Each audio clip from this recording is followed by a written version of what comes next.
ಕಾರ್ಕಳ ತಾಲೂಕಿನ ಬೋಳ ಗ್ರಾಮದ ಅರಸ್ಯೊಂದಕ್ಕೆ ನಾಥೂರಾಮ್ ಗೋಡ್ಸೆ ಹೆಸರು ಇಡಲಾಗಿದೆ.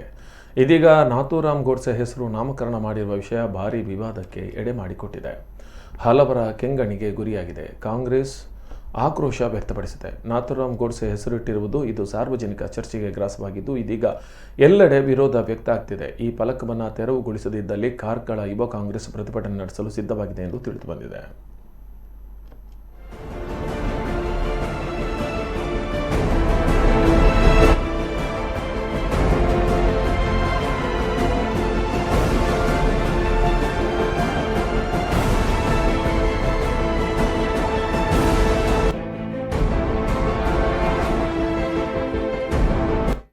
ಕಾರ್ಕಳ ತಾಲೂಕಿನ ಬೋಳ ಗ್ರಾಮ ಪಂಚಾಯತ್ನಲ್ಲಿ 2 ದಿನಗಳ ಹಿಂದೆ ಒಂದು ರಸ್ತೆಗೆ ದೇಶ ಕಂಡಂತಹ ಮೊದಲ ಭಯೋತ್ಪಾದಕ ನಾಥೂರಾಮ್ ಗೋಡ್ಸೆಯ ಒಂದು ಹೆಸರನ್ನು ಇಟ್ಟಿರತಕ್ಕಂಥದ್ದು ನಮ್ಮ ಯೂತ್ ಕಾಂಗ್ರೆಸ್ನ ಗಮನಕ್ಕೆ ಬಂದಿತ್ತು.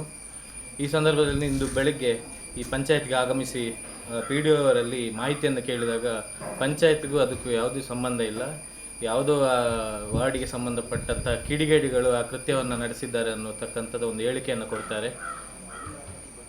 ಆ ಸಂಬಂಧ PDO ಅವರಿಗೆ ನಾವು ಅದನ್ನು ತೆರವುಗೊಳಿಸಬೇಕು, ತಕ್ಷಣ ತೆರವು ಮಾಡಬೇಕನ್ನುವಂಥ ಒಂದು ಮನವಿ ಮಾಡಿದಾಗ ಈಗ ಅವರು ಆರಕ್ಷಕ ಠಾಣೆಯ ಸಿಬ್ಬಂದಿಗಳನ್ನು ಕರೆಸಿ ಇವತ್ತೇ ಅದನ್ನು ತೆರವು ಮಾಡ್ತೀನಿ ಅಂತ ನಮಗೆ ಭರವಸೆಯನ್ನು ಕೊಟ್ಟಿದ್ದಾರೆ. ಅದನ್ನು ಎಲ್ಲಿವರೆಗೂ ತೆರವುಗೊಳಿಸುವುದಿಲ್ಲ ಅಲ್ಲಿವರೆಗೂ ನಾವು